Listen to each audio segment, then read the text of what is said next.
चंदू नाम का एक आदमी रहता था। वो बहुत गरीब था। वो पास के गांवों में लोगों के खेतों में काम करके अपनी रोजी रोटी कमाया करता था।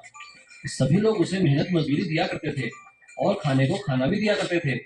लेकिन जगन सेठ बहुत ही चालाक था। चंदू जब भी जगन सेठ के बागीचे में काम किया करता था तो जगन सेठ उसे कम पैसे दिया करता था और खाना तो दूर, उसे पानी भी पीने नहीं देता था। अरे चंदू, क्या कर रहा है वहाँ पे? काम धंधा नहीं करना है क्या तूने? बस जब देखो खाना खाता रहता है, पानी पीता रहता है। चलो चलो लगो काम पे।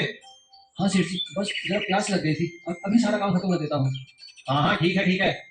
एक दिन जगन सेठ जब अपने गोदाम में पौधे देख रहा था तभी उसकी नजर वहां पड़े सेब के सूखे पौधों पर पड़ी।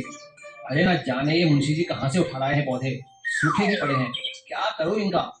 तभी वहां पर चंदू आता है और वो जगन सेठ से कहता है, सेठ जी सारा काम खत्म हो गया है, अब मुझे मेरी मजदूरी दे दीजिए, मैं चलूं फिर।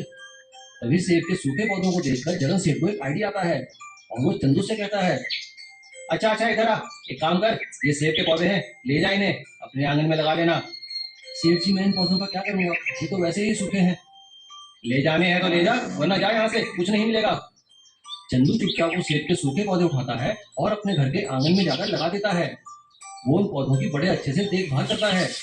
एक महीना बीतने के बाद चंदू के आंगन में सेब के पौधे लहलहाने लगते हैं। अब उनमें फूल भी आ जाते हैं। चंदू ये देखकर बहुत खुश होता है। अरे वाह, मैं तो इन पौधों को बिल्कुल बेकार समझता था, इन पौधों में तो फूल भी आ गए हैं, अब जल्दी ही इनमें सेब लगेंगे। एक दिन सुबह जब चंदू उठकर अपने पौधों के पास जाकर देखता है तो वो हैरान हो जाता है। उसमें सुनहरे रंग के सेब लगे हुए थे। अरे वाह, ये सुनहरे रंग के सेब, ऐसे सेब तो मैंने आज तक कभी नहीं देखे। चंदू सभी सेब तोड़कर शहर की मंडी में जाता है। सेब के व्यापारी सेब देखकर बहुत खुश हो जाते हैं और वो चंदू से कहते हैं, अरे भाया कहाँ से लाए हो ये सेब तुम? ये सेब तो मिलते ही नहीं है यहाँ पर, क्या दाम लोगे इनका? सेठ जी जो देना है दे दीजिए।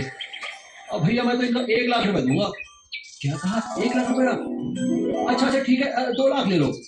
चंदू हैरान हो जाता है और 2 लाख में वो सभी से व्यापारी को बेच देता है और वो पैसे लेकर घर आता है। लेकिन अगले सुबह वो देखकर फिर हैरान हो जाता है क्योंकि सुनहरे सेब फिर से पेड़ों में लगे थे। इस तरह से सुनहरे सेब बेचकर चंदू की बहुत अच्छी आमदनी होती है। चंदू की इस तरह से कमाई होते देखकर जगन सेठ अपना सिर पीट लेता है। अरे अरे, मैंने ये क्या कर दिया, मैंने तो सूखे पौधे समझकर इसे दिए थे, देखो तो ये तो मुझसे भी ज्यादा सेठ बन गया है। हे भगवान, मैंने अपना नुकसान खुद ही कर लिया। और इस तरह से उन सूखे जादुई सुनहरे सेब के पेड़ों ने चंदू की किस्मत ही पलट दी। इसीलिए कहते हैं हमें किसी भी चीज को बेकार नहीं समझना चाहिए, उसकी अच्छे से देखभाल करनी चाहिए।